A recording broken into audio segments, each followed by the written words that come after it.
पथरी एक कॉमन समस्या ये भी है कि आयुर्वेद में क्या इलाज है? उसको जाके बोलो कि भाई पत्थर चट का पौधा चाहिए, नर्सरी से मिल जाएगा। जो तो गाल ब्लैडर है उसका तो कोई इलाज नहीं है।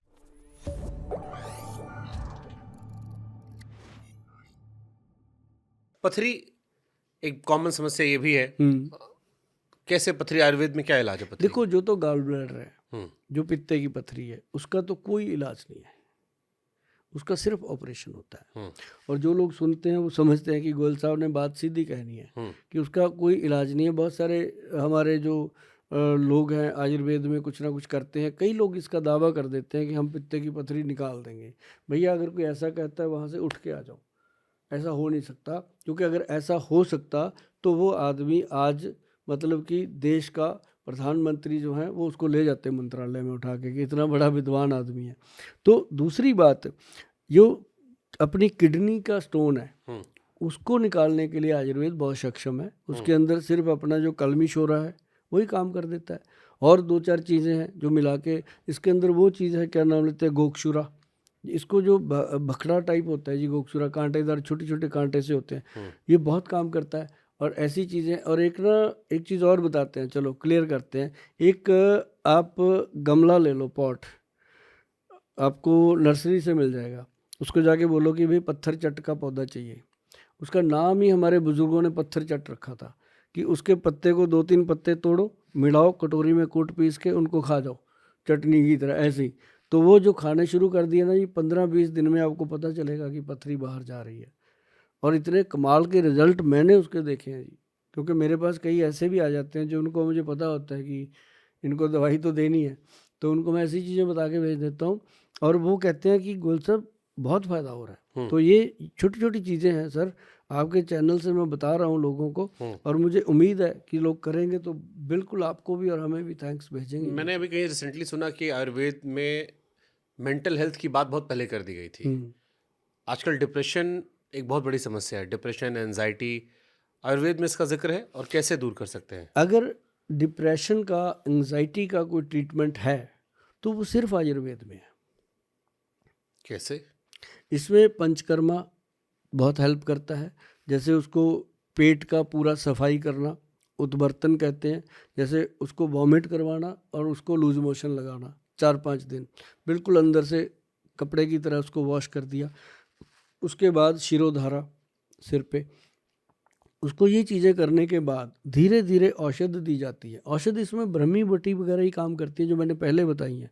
ब्रह्मी, शंखपुष्पी, जटामांसी। जटामांसी का इसमें बहुत बड़ा रोल है, क्योंकि जटामांसी जो है वो पूरा जैसे ब्रेन के अंदर हम अखरोट को खोलते हैं ना, वैसे खुलता है। भगवान ने उसको अखरोट जैसा बनाया, और अखरोट ब्रेन के लिए बहुत अच्छी चीज़ है। तो ऐसे करके ही जो जो मैं आपको बताने जा रहा हूँ कि जो डिप्रेशन के शिकार हैं, एंग्जाइटी के शिकार हैं, उनके लिए आयुर्वेद में सबसे बेहतर चीज़ है ब्रह्मी। ब्रह्मी का जो पाउडर है वो जस्ट ट्रंकलाइजर का काम करता है। और दूसरी चीज़ है आयुर्वेद के अंदर, एक अजवाइन आती है जी। एक अजवाइन आती है और एक आती है खुरासानी अजवाइन, जो खास है खुरासानी। खुरासानी जो अजवाइन है जी, वो बनी ही इसके लिए, मतलब कि वो ब्रेन के अंदर जितनी भी स्ट्रेस है उसको कम करती है। और जो एंग्जाइटी की प्रॉब्लम, जैसे बंदा बात सोचता है उसको सोचता ही रहता है, किसी ने कुछ कह दिया दिल पे ले लेता है, ऐसे लोगों के लिए ये सबसे कमाल चीज़ है खुरासानी अजवाइन। इससे पहले थोड़ा सा आदमी को मीठा खिला दो, दूध पिला दो चाहे मीठा, ऊपर से वो खिला दो, और थोड़ी देर में रिलैक्स होकर लेटता है आदमी। ओके, ये आप लोगों ने इसका इलाज किया डिप्रेशन का? बहुत बहुत पेशेंट है जी मेरे पास, यूएस से, कनाडा, अमेरिका से सारा पेशेंट इसका आता है डेली। मतलब डेली अगर हमारे इंस्टीट्यूट में 200 पेशेंट है तो 70-80 पेशेंट बाहर के ही होते हैं। और वो सारे तकरीबन, उसमें से भी 60-70% लोग डिप्रेशन के शिकार हो रखे। ओके, आयुर्वेद में सर्जरी होती है सर? आयुर्वेद में सर्जरी अब नहीं होती, जब आयुर्वेद शुरू था तब सर्जरियां होती थी, जैसे गणपति बाबा की हुई थी। तो अब नहीं होती, क्योंकि अब आयुर्वेद में जो सर्जरी है उसका वो ख़त्म ही कर दिया गया है। तो अब सर्जन आ गए हैं, तो सर्जरी के लिए एलोपैथी के डॉक्टर काम करते हैं। लेकिन आयुर्वेद में मैं आपको एक बात बताता हूँ कि अगर कट लग जाता है उसके लिए आप जाते हो, थ्रेड लगाते हो, टंके लगवा देते हो, जितना मर्जी घाव हो जी। सिर्फ आप कभी भी आजमा के देख लेना, हल्दी और फटकड़ी का पाउडर, हल्दी और फटकड़ी का बराबर मात्रा में पाउडर रख लो, उसको पीस के पानी में उस पर लगा दो, तुरंत ब्लड बंद होगा जी, तुरंत इमीडिएट। जो लोगों की ये सोच है ना कि आयुर्वेद बहुत लेट काम करता है, लगा के देख लेना, तुरंत काम करता है। और उसको धीरे धीरे रोज़ लगाते रहो, धीरे धीरे वो जख्म ख़त्म हो जाता है। कोई उसकी सर्जरी, कोई उसकी टंका तोपा करने की ज़रूरत नहीं होती। Okay, interesting. ऐसी चीज़ें अक्सर घरों में होती हैं, चक्कू लग गया सब्जी काटते हुए महिला को, ऐसी कोई चीज़ें होती हैं, कभी करके देखना सर, किसी को भी इसको आजमा के देखना। चलिए अगली बार जब हम टमाटर काटते हैं तो देखेंगे। अक्सर टमाटर काटते मेरा हाथ कट जाता है। हाँ। अच्छा, चाय पीने के लोग बहुत शौकीन होते हैं। हम्म।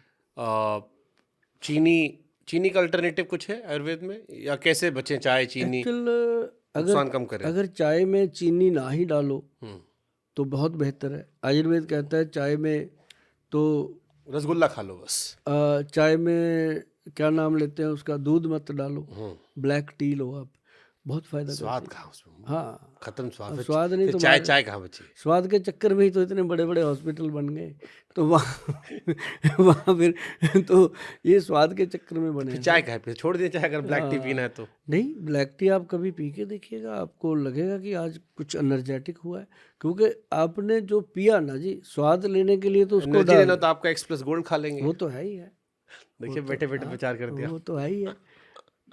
आप सर अभी तो प्रचार कर रहे हो बैठे बैठे, आपको मैं सैंपल दे के जाऊंगा, आप डंके की चोट पे बोलोगे कि गोयल साहब ने ये तो सचमुच देख लो, दुधारी तलवार है वो, तलवार है। गड़बड़ हुआ तो आपका पूरा दुकान बन जाएगा। कोई बात आज तक तो हुई नहीं, भगवान की कृपा है। हिट हो गया तो चमक जाएगी। हाँ, नहीं वो हिट ही है। फिर तो हम आपसे स्पॉन्सर ले लेंगे अपने पॉडकास्ट का। वो हिट है, क्योंकि सुभाष गोयल खुद खा रहा है ना, 4 साल से कह रहा है, तो इसीलिए हिट है। मेरी गाड़ी में अभी भी पड़ा होता है, बैग में पड़ा है, देके जाऊंगा मैं आपको। आप किसी अपने दोस्त मित्र को खिलाना, पहले स्वयं इस्तेमाल करें, फिर विश्वास करें। फिर विश्वास करें, ये बड़ी बात है। आज के बाद स्लोगन बना देंगे इसका। जबरदस्त। इम्यूनिटी मजबूत करने के लिए क्या है आयुर्वेद में? इम्यूनिटी बूस्टर सबसे बेहतर चीज़ है। इम्यूनिटी के लिए जो लोग चाहते हैं कि हम अच्छा जीना चाहते हैं, उनके लिए पंचम हल्दी है सर। 5 हल्दियों का मिश्रण, जो मैंने पहले भी बताई है, जैसे काली हल्दी, अम्बा हल्दी, दारू हल्दी, पीली हल्दी और जंगली हल्दी। ये 4 हल्दियाँ तो बीज कर मिल जाती हैं। जो जंगली हल्दी है, इसको सिर्फ वो बंसी वाला ही बनाता है, जंगलों में होती है, इसको कोई बीज नहीं सकता। और ये जब इसका पाउडर बनता है ना सर, आधा चम्मच रात को दूध में मिला के पियो। और जो बच्चे कहते हैं कि हमें इससे प्रोटीन मिल रहा है, उससे एनर्जी मिल रही है, सब छुड़वा दिया जी मैंने इसके साथ कई बच्चों का। और ऐसी गुड चीज़ है, बिल्कुल सिंपल, 2-3-4 रुपये का खर्चा है एक दिन का, कोई बहुत बड़ा ये नहीं है कि 20 रुपये का कैप्सूल खाओ तभी इम्यूनिटी आएगी। इसको खाने से, जिसने इसको 2-3 महीने कंटिन्यू ले लिया ना जी लगातार, वो अलग दिखता है इंसान, क्योंकि उसके अंदर हड्डियों में मजबूती और बिल्कुल उसके अंदर शरीर में ताकत आती है, इम्यूनिटी बूस्ट होती है। और ये हमने आजमाई थी जब कोरोना हुआ था, तब हमने इसको बनाया था कि अब जाना तो है दुनिया से, जो पैसा धेला पड़ा है दवाइयाँ बढ़ाओ और बांट दो। तब मैंने सर बांट दी थी कॉलोनियों में, चंडीगढ़ में कॉलोनियों में, कोठियों में बेल मार मार के दे के आया मैं। तो उस समय लोगों ने मुझे, उसके बाद ही लोगों ने मुझे बहुत चंडीगढ़ में मोहब्बत दी कि इसके साथ बहुत फ़र्क पड़ता है। और लोगों को मैंने उस समय कहा कि आप ब्लैक टी पीना शुरू करो, चाहे दिन में 10 बार पियो, कोरोना आपका कुछ नहीं बिगाड़ सकता। अगर आपने चीनी और चाय के अंदर दूध डाला तो मुश्किल आ जाएगी। सर उसको चाय मत कहो सर, उसको कोई और नाम दे दो, अच्छा रहेगा। ब्लैक टी नहीं, उसको चाय मत बोलो फिर आप।